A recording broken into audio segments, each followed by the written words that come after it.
a Érica, eu sou acadêmica de Fisioterapia da Descomplica Uniamérica e eu estou no meu 5º período da graduação. Nesse vídeo eu vou falar um pouquinho mais sobre uma abordagem terapêutica da hidroterapia que eu aprendi no projeto de prescrição terapêutica aquática. O Halliwijk é um método fundamentado nos princípios da hidrodinâmica, da hidrostática e da mecânica dos corpos, que consiste em ensinar as pessoas, em especial aquelas com deficiência, as atividades aquáticas, as movimentações independentes na água e também ensiná-las a nadar. O método é aplicado por um programa de 10 pontos que apresenta características recreativas para que o paciente aprenda os movimentos e as posturas de uma forma mais dinâmica conforme ele for se adaptando com o meio aquático. Seus principais objetivos são desenvolver o controle tanto da respiração quanto do equilíbrio para estimular a liberdade de movimentos do paciente na água. Esse método é muito importante para a melhora do equilíbrio, porque na água o corpo precisa fazer reajustes à força da gravidade com a força do empuxo, porque se isso não acontece o corpo se desestabiliza. Então os exercícios e as posturas desse método ajudam na estabilização postural tanto do tronco quanto das extremidades. Essa técnica é muito utilizada em lesões e doenças neurológicas, traumato-ortopédicas, esportivas, gerontológicas e reumatológicas, que são áreas que a fisioquática atende e normalmente interferem no equilíbrio e na estabilização corporal dos pacientes. O programa de 10 pontos é um processo de aprendizagem no qual o paciente, mesmo sem ele ter experiência prévia com o meio aquático, ele consegue trabalhar sua independência na água e assim se tornar mais confiante e participativo, tanto físico quanto socialmente. O primeiro ponto é a adaptação mental, que consiste na adaptação do paciente no meio líquido e que ele deverá responder de maneira apropriada ao ambiente que ele está inserido, bem como as situações, os estímulos e as tarefas. O segundo ponto é o desligamento, onde se estimula a independência tanto física quanto mental do paciente no meio aquático.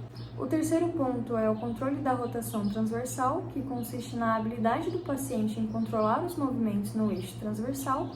Como exemplo, citar que o paciente passe da posição em pé para a decúbito dorsal e assim vice-versa. O quarto ponto é o controle da rotação sagital, que consiste na habilidade do paciente em controlar os movimentos ao redor do eixo sagital, como por exemplo, pedir que ele faça transferências de peso de forma combinada, tanto para o lado esquerdo quanto para o direito. O quinto ponto é o controle da rotação longitudinal, que consiste na habilidade do paciente em controlar os movimentos ao redor do eixo longitudinal, como por exemplo, pedir que ele passe da posição decúbito dorsal para a posição decúbito ventral.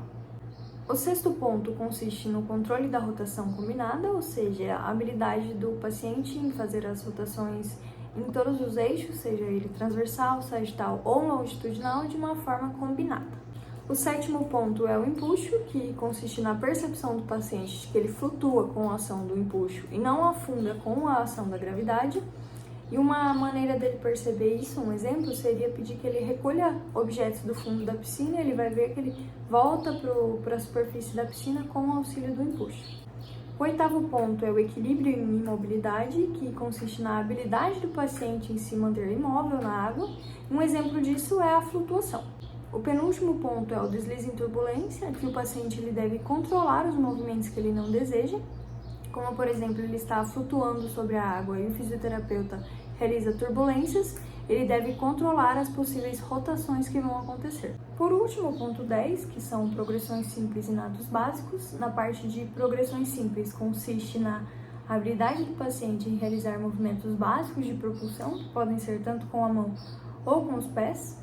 Na parte de nados básicos é um pouco mais complexa, o paciente precisa de mais coordenação, porque ao mesmo tempo que ele for nadar, ele precisa elevar as extremidades superiores para fora da água, como por exemplo, o nado de costas. Realizando esses 10 pontos, o paciente tem a habilidade de realizar várias atividades e exercícios na água e pode servir também para a reabilitação física, não somente para a adaptação ao meio aquático. Esse foi o vídeo desse semestre e eu espero que vocês tenham gostado. Até mais!